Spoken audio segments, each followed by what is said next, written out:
에베소서 2장 19절부터 우리 같이 읽겠습니다. 그러므로 이제부터 너희는 외인도 아니요 나그네도 아니요 오직 성도들과 동일한 시민이요 하나님의 권속이라. 너희는 사도들과 선지자들의 터 위에 세우심을 입은 자라. 그리스도 예수께서 친히 모퉁이 돌이 되셨느니라. 그의 안에서 건물마다 서로 연결하여 주 안에서 성전이 되어가고 너희도 성령 안에서 하나님이 거하실 처소가 되기 위하여 그리스도 예수 안에서 함께 지어져 가느니라. 아멘. 오늘은 함께 지어져 가는 교회라고 하는 제목으로 잠시 말씀을 생각해 보겠습니다. 성전은 하나님의 집이라고 말할 수 있습니다. 하나님은 이 땅을 살아가는 그 수많은 사람들 가운데에서 아브라함의 후손을 자신의 백성으로 선택하셨습니다. 그리고 그 백성들과 함께 하셨습니다. 하나님은 하나님의 임재의 상징으로 성전을 건축하라고 하셨습니다.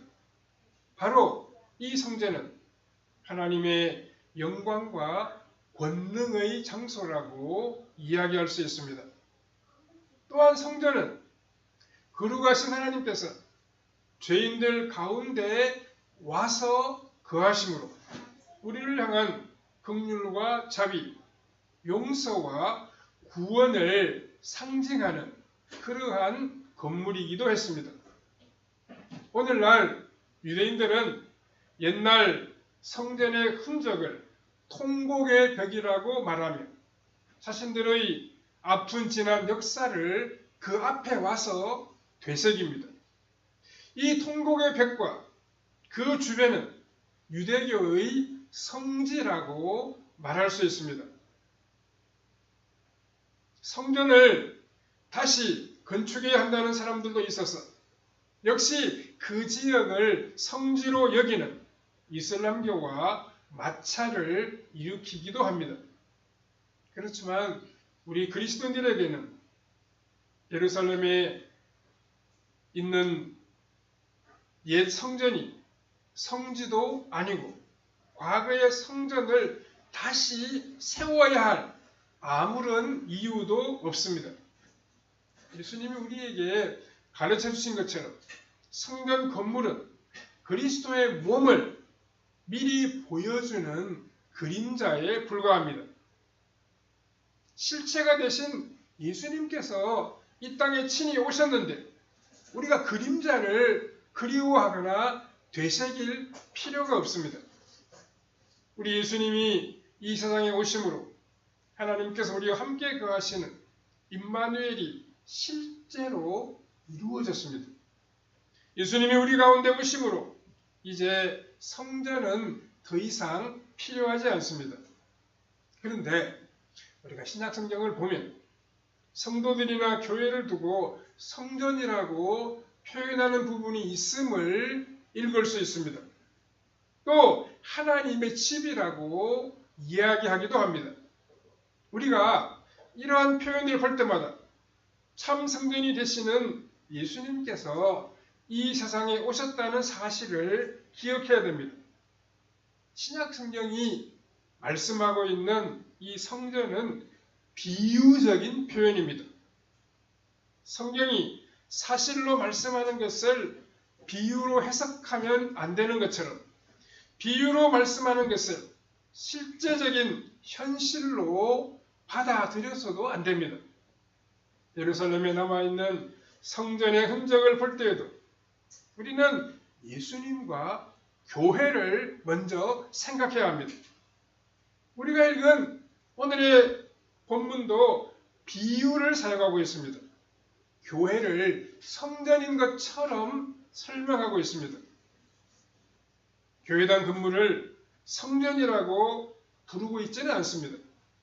교회를 이루고 있는 영적인 원리를 구약시대의 성전 건물에 비유하여 해석하고 있습니다. 우리가 집을 건축할 때 기초공사를 한 후에 그 위에다가 건물을 짓는 것처럼 신약시대의 교회 역시 합당한 기초 위에 교회를 세워갑니다. 교회를 이루고 있는 재료는 너희와 성도들입니다. 이 말은 유대인들과 이방인들을 포함하여 예수 그리스도를 믿는 모든 사람들을 가리키는 말입니다. 교회의 기초는 그리스도와 그분의 사도들과 선지자들입니다. 예수 그리스도는 십자가로 기초를 이루시고 선지자들과 사도들은 그 예수 그리스도를 증거했습니다. 교회를 세우는 원리는 함께 지어져 가느니라 라고 하는 이 말씀 속에 담겨 있습니다. 함께 지어져 가는 이 말은 중요한 뜻을 담고 있습니다. 구약시대의 성전 건물처럼 함께 지어져 가는 것이 교회입니다. 이것은 교회가 세 가지 원리로서 이 모든 일이 성령 안에서 이루어집니다. 성령 안에서 하나님이 거하실 처소가 되기 위하여 그리스도 예수 안에서 함께 지어져 가느니라 라고 본문 22절이 말씀하고 있습니다. 우리는 사도신경을 고백할 때 성령을 믿사오며 라고 고백하지만 그 뒤에 거룩한 교회와 성도가 서로 교통하는 것과 죄를 사하여 주시는 것과 몸이 다시 사는 것과 영원히 사는 것을 믿습니다 라고 고백합니다. 이것은 성령님의 사역과 그 뒤에 있는 말들이 서로 연결되어 있는 것입니다. 특히 교회가 존재하는 것과 교회의 활동이 바로 성령님의 사역입니다. 하나님의 영이신 성령님이 와 계시기에 교회는 참 성전이 될 수 있습니다. 우리는 오늘의 본문을 함께 살펴보면서 주님께서 우리에게 주시는 교훈을 받아야 하겠습니다. 첫 번째로 교회는 함께 세워져 갑니다. 에베소서를 받은 에베소 사람들은 원래 이방인들입니다. 그러나 이제는 외인, 즉 손님도 아니고 나그네, 즉 외국인도 아닙니다. 보면 19절에서 에베소 사람들은 성도들과 동일한 시민이라고 말하고 있는데요. 이 말은 성도들과 함께 시민이라는 의미입니다. 에베소에 살던 이방인들이 원래 하나님의 백성이었던 유대인들과 함께 하나님의 집의 한 식구가 되었습니다. 모든 건물이 서로 연결하여 한 건물을 이루는 것처럼 여러 성도들이 함께 모여서 교회를 이루어가는 것입니다. 교회는 구약시대나 신약시대의 구분이 없고 동서양의 구분도 없으며 교파의 구분도 없이 예수 그리스도를 머리로 하는 오직 하나의 교회가 있을 뿐입니다. 유대인과 이방인이 함께 하나님의 집에 가족이 된 것은 우리가 다 예수님을 믿기 때문입니다. 예수님을 나의 구주로 고백하기 때문입니다. 우리가 예수님을 나의 구주로 믿을 때 우리는 예수 그리스도와 하나가 됩니다. 우리는 십자가에 달리신 예수님과 함께 십자가에 달렸고 예수님의 죽음과 부활을 함께 경험하게 됩니다. 예수 그리스도와 함께 죽었기 때문에 우리는 예수 그리스도와 함께 다시 살아날 것입니다. 우리는 이미 예수님과 함께 하늘에 올라갔으며 우리 예수님이 다시 오시는 때에는 예수님과 함께 다스리는 그러한 은혜를 누리게 될 것입니다. 이처럼 예수님과 하나가 된 사람만이 교회를 이루게 됩니다. 그렇기 때문에 예수 그리스도만이 교회의 참된 기초요, 교회의 모퉁이의 머릿돌이 되시는 것입니다. 하나님이 베푸시는 구원의 은혜는 구원받은 사람들을 하나로 묶어줍니다. 한 몸으로 묶어줍니다. 예수 그리스도와 함께인 사람은 모두와 또 함께가 될 수 있습니다. 그렇게 함께 모여 무엇보다 먼저 우리를 구원하신 하나님을 찬양합니다.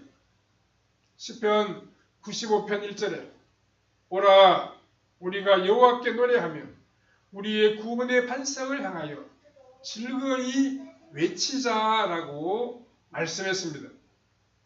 이렇게 함께 하나님을 노래하는 사람들이 또한 서로 사랑하게 됩니다. 예수님의 십자가는 모든 막혀있는 담을 허물었습니다. 그러므로 교회에서는 사람을 겉모습만 가지고 판단하는 일이 있을 수가 없습니다.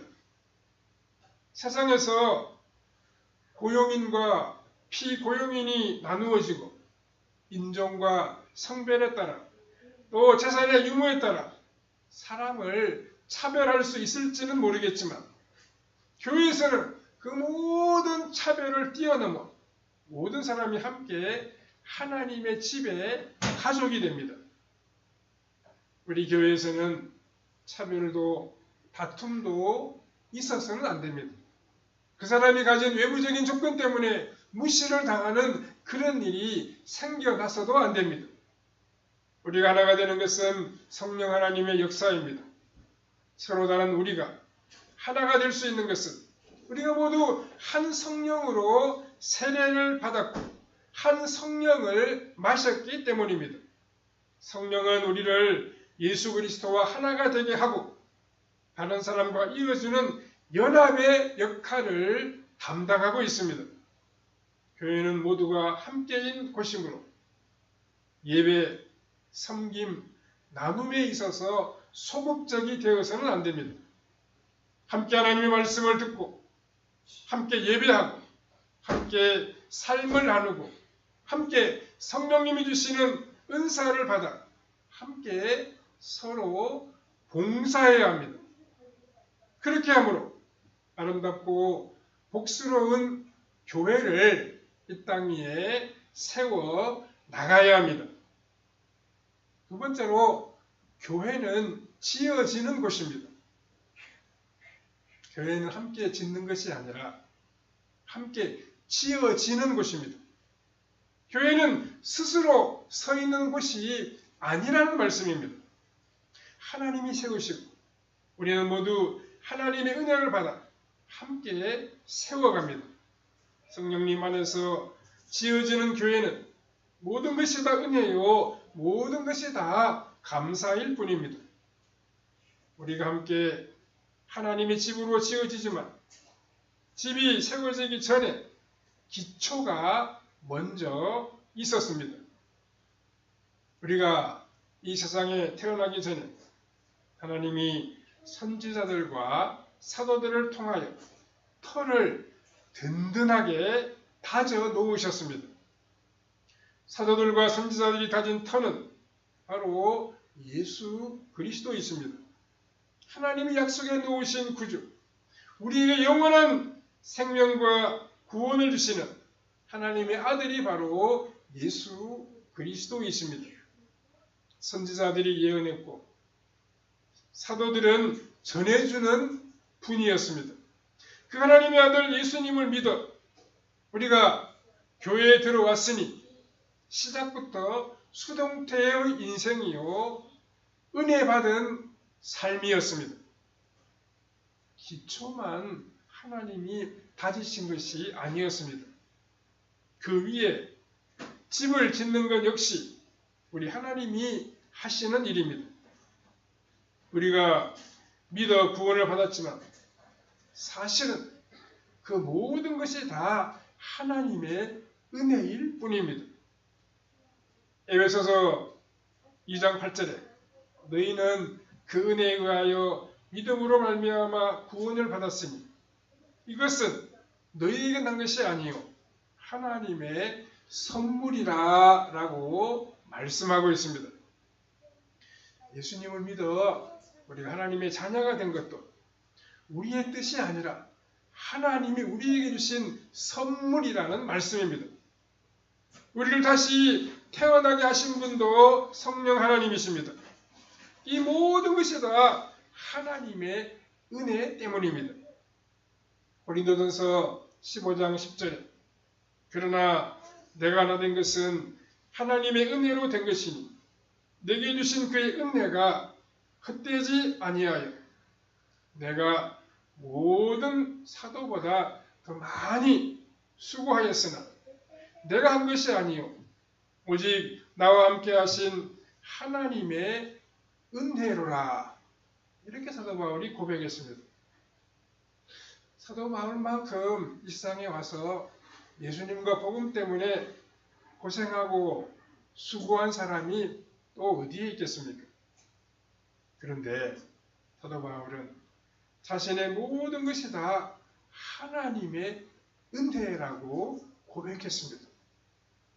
교회가 성령님 안에서 지어져 간다는 것이 바로 그러한 뜻입니다.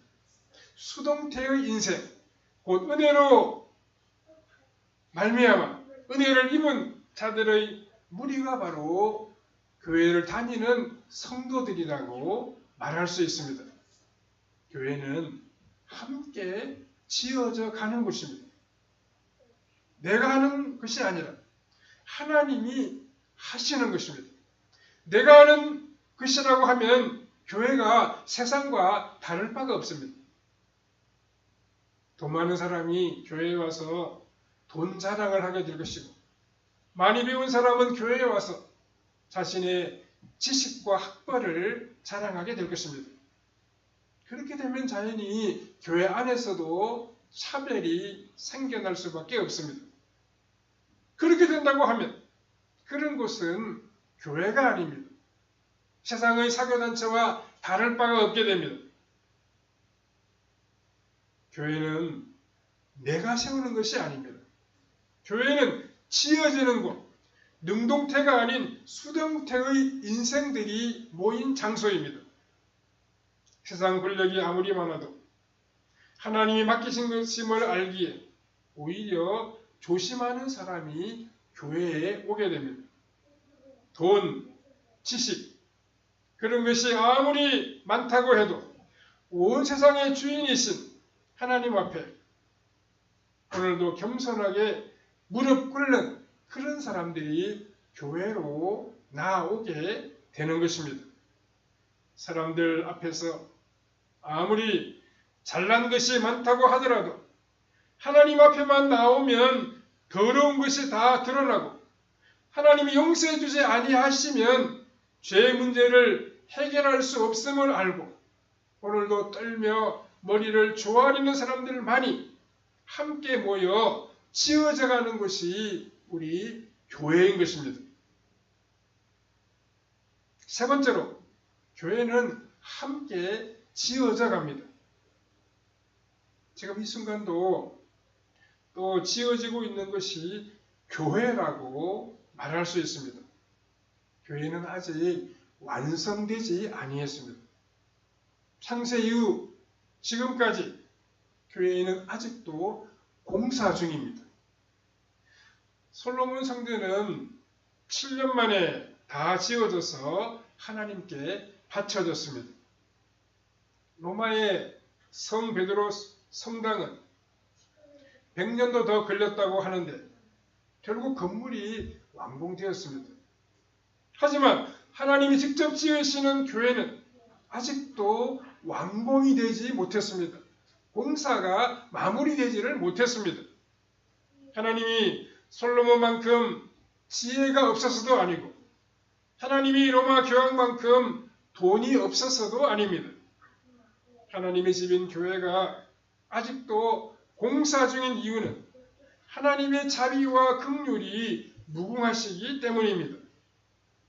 하나님은 지금 당장 교회를 완성하실 수 있지만 한 사람이라도 더 회개하고 돌아오기를 기다리시기 때문에 완공을 차일피일 미루고 계십니다. 디모데전서 2장 4절에 하나님은 모든 사람이 구원을 얻으며 진리를 아는 데에 이르기를 원하시느니라 라고 말씀했습니다. 그래서 시간이 갈수록 건축할 자재가 자꾸 많아집니다.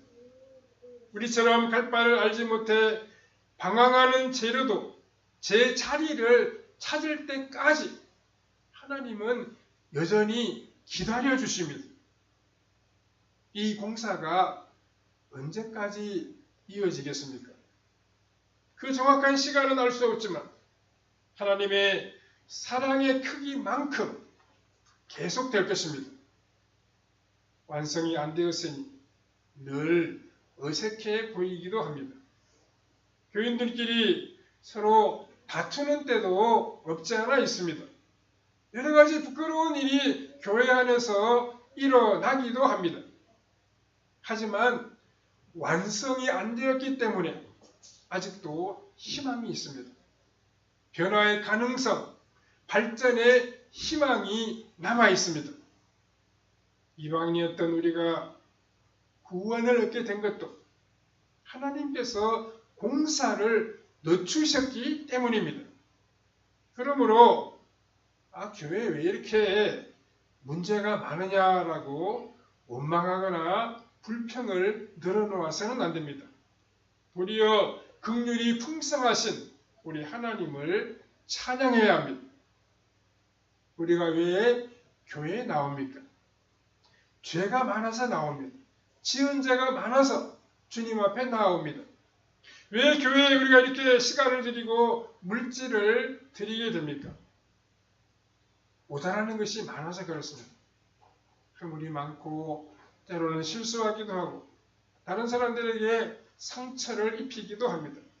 그렇기 때문에 용서를 받고 용서하려고 교회에 나오게 됩니다. 교회는 은혜의 자리이고 감사의 자리이면서 또한 용서의 자리이기도 합니다. 만일 하나님이 지금 완공했다고 말씀하시면 우리는 얼마나 부끄럽겠습니까? 그래서 하나님은 준공을 안 시키고 오늘도 이렇게 고치고 저렇게 바꾸고 하시면서 우리의 여전히 기회를 주고 계십니다. 이제 죄를 그만 짓고 하나님을 제대로 믿고 말씀에 제대로 순종하라고 말씀하십니다. 예수님을 믿기 전에는 모르겠지만 교회에 나왔으면 우리의 삶이 변화해야 됩니다. 과거와는 달라져야 됩니다. 나만 아는 이기적인 태도를 버려야 합니다. 예수님처럼 내가 먼저 희생하고 섬기는, 내가 먼저 사랑하는 그러한 삶의 모습으로 우리의 삶의 자세가 달라져야 됩니다. 하루아침에는 안 되겠지만 적어도 조금씩 변화해야 합니다. 교회가 오늘도 공사 중이라는 것이 우리에게는 많은 도전을 던져주고 있습니다. 하나님이 주신 그 기회를 우리가 붙잡아야 하기 때문입니다. 히브리서 3장 13절에 오직 오늘이라 일컫는 동안에 매일 피차 권면하여 너희 중에 누구든지 죄의 유혹으로 완고하게 되지 않도록 하라 이렇게 말씀하고 있습니다. 기회는 우리 삶의 기회는 오늘만 있습니다. 어제는 이미 가고 없습니다. 내일은 아직 오지 아니했고 우리에게 올 것이라는 확실한 보장도 없습니다. 우리에 있는 것은 오늘 지금 이 순간뿐입니다. 바로 이 시간을 활용하여 서로 권하여 부드러운 마음을 유지하고 서로 사랑하게 하시는 분이 바로 우리 성령님이십니다. 성령님은 또한 우리로 하여금 거룩하게 하십니다. 끊임없이 의로운 열매를 맺게 하시며 우리를 온전한 하나님의 사람으로 만들어 가십니다. 우리가 성령님의 인도하심을 따라 살아갈 때 우리는 성령 안에서 아름다운 하나님의 집으로 세워져 갈 것입니다. 함께 지어져 간다는 말은 교회가 아름다운 건물로 세워진다는 뜻입니다. 성경이 사용하는 다른 비유와 연결하자면 어린아이였던 교회가 어른으로 자라간다는 그러한 의미입니다. 그렇게 자라가는 것은 바로 서로 사랑하는 것입니다. 그 사람에게 무관심하다가 이제는 그 사람에게 관심을 가지고 사랑하게 되는 것입니다. 그 사람에게 내가 도움이 될 만한 것이 무엇일까? 그걸 곰곰이 생각해 보게 되는 것입니다. 어린아이는 사랑을 받지만 사랑할 줄을 잘 모릅니다. 우리가 주님의 사랑을 받아 함께 지어져 갈 때 우리도 주님의 사랑을 알고 주님을 본받아 다른 사람을 사랑하게 되는 것입니다.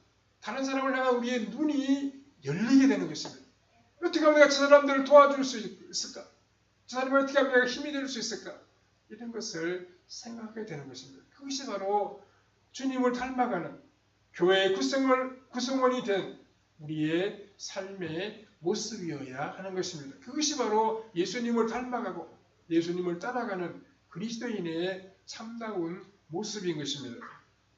그렇게 사랑으로 충만한 삶을 살아감으로 주님의 복된 신부가 되어 주님과 연합하고 이 땅에 주님의 사랑을 보여주는 성도님들의 삶이 다 되시기를 바랍니다. 사랑하는 주님 은혜를 감사합니다. 우리가 주님 안에서 함께 지어져가는 복된 성도들이 되게 하여 주시옵소서. 우리의 섬김과 관심과 사랑으로 아름다운 교회를 세워가게 하시고 우리가 예수님을 닮아 다른 사람들을 돌아보고 사랑하고 다른 사람들의 필요를 채워주는 예수님 닮은 모습으로 살아가는 우리의 발걸음이 다 되게 해주시기를 원하옵고 예수님의 거룩하신 이름으로 기도하옵나이다. 아멘.